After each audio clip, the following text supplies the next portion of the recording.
Sahabat semua, mohon maaf kalau beberapa video dan tulisan ke depan agak kembali ke 50 video awal cara cerdas bernegara sekitar 1,5 tahun yang lalu. Karena saya yakin sahabat tidak sempat mengikutinya karena kita baru kenalan atau Anda baru bergabung sebagai teman sosial medianya dengan si Bosman. Bagi yang menonton beberapa video terakhir misalnya, yang nggak paham belas apa dan siapa isi serial cara cerdas bernegara ini. Lalu seperti kebiasaan orang yang tidak suka baca, langsung ambil kesimpulan. Bosman anti pemerintah, anti Tiongkok, anti kebijakan bernegara saat ini. Bosman kerjanya ancu-ancuin pejabat dan misu-misu. Jawa Timurannya nggak sopan. Oh iya, maaf banget. Ya aslinya Bosman itu mengatakan ancu-ancu itu memang gitu kalau Anda paham budaya Jawa Timuran. Hal seperti ini bahasa biasa sebenarnya. Tapi kalau Anda dari Jawa Tengah aja atau seperti pejabat sekarang yang santun, Jawa Timuran itu kesannya kurang ajar. Kembali ke pertanyaan anti pejabat. Jawabannya apa? Iya, saya anti komunis Tiongkok, anti BUMN Tiongkok, namun tidak anti dengan swasta Tiongkok dan tidak anti dagang bebas atau fair trade dengan negara manapun, dan pastinya anti oligarki dan anti globalis cabal. Secara ekonomi saya pendukung UKM bottom of pyramid, anti negara berbisnis, anti BUMN di bawah kementerian. Kembali ke serial cara cerdas bernegara, maka ini semua adalah pelajaran Lemhanas dipopulerkan. Sahabat tidak perlu baca banyak buku atau ikut sekolah tersebut kalau memang belum mau jadi pejabat. Namun memahami bela negara adalah hak setiap warga negara. Maka pelajaran awal dari pemahaman bela negara adalah memahami apa itu nation, apa itu negara. Ingat,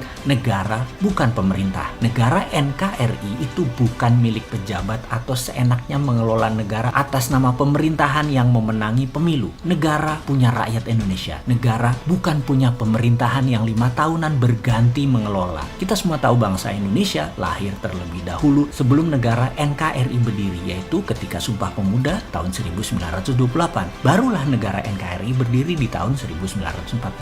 Dan pemerintahan, ya periode sekarang periode Pak Jokowi, itulah pemerintah. Karena itu segala hal mengenai kebijakan kalau merugikan atau ada kecenderungan merugikan negara, kita ingatkan, dan itu adalah hak setiap warga negara. Caranya ada dengan demo teriak-teriak, ada lewat udara ala Bosman. Kalau warga negara punya hak, maka nation, negara juga punya hak-hak tersebut, disebut namanya nation right. Nation right lebih tinggi dari human right. Hal ini sering disalahartikan dan bisa disalahgunakan oleh pemerintahan yang otoritarian atau cenderung menggunakan kekuatan hukum untuk menghukum hal yang tidak sesuai dengan maunya kebijakan pemerintah. Tipis memang kekuatan demokrasi terpimpin Pancasila dengan demokrasi ala barat dengan bernegara otoritarian yang kebanyakan adalah komunis, atau demokrasi yang dipelintir ala negara masing-masing. Singapura gitu-gitu bukan negara demokrasi 100% ala barat. Singapura punya gaya pemerintahan sendiri, gak boleh beda dengan pejabat atau penguasanya rakyatnya. Mana ada sih yang berani teriak berbeda di Singapura? Malaysia sama juga, tipis-tipis dengan Singapura.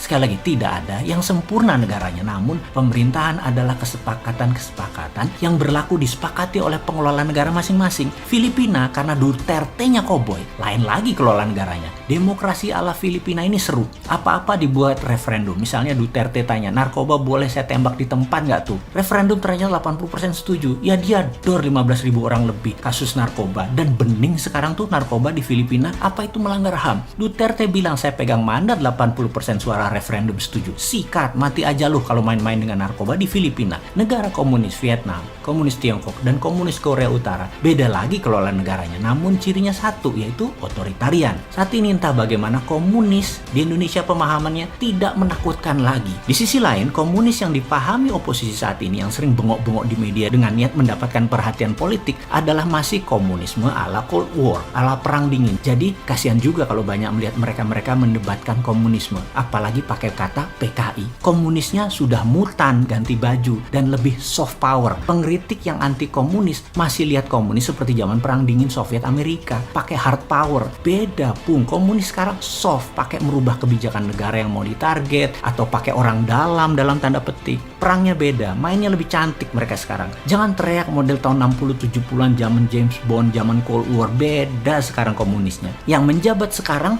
podo nggak pahame. Karena itu kena jebakan dimainkan soft power. Lucu ya, yang mengkritik salah ilmu ketinggalan zaman, yang dikritik sama sekali nggak paham karena kesumpel cuan. Karena itu terlihat nggak nyambung kalau ngomong di media massa mainstream yang memang bukan solusi, tapi yang memang cari sensasi. Satu teriak PKI, yang satu kerjasama dengan negara komunis sebagai business as usual. Ini semua tidak akan terjadi kalau paham apa itu nation threat. Jadi apa itu ancaman bernegara? Kita tanya pejabat sekarang yuk. Ini perusahaan asing BUMN Tiongkok mengeduk tambang sumber daya alam di Sulawesi masuk ancaman nasional apa tidak? Hutang negara setiap tahun naik itu nation threat apa bukan? Impor yang tidak bisa terselesaikan selama 7 tahun menjabat ini yang naik terus kebutuhannya itu nation threat bukan? Kalau bukan ya lanjutkan. Kalau ancaman mana solusinya? Ngomong-ngomong, adakah lembaga di negara ini yang menentukan ancaman saat ini ya di Indonesia? Kok nggak ada suaranya? Apa memang nggak ada atau tidak punya kemampuan bernegara?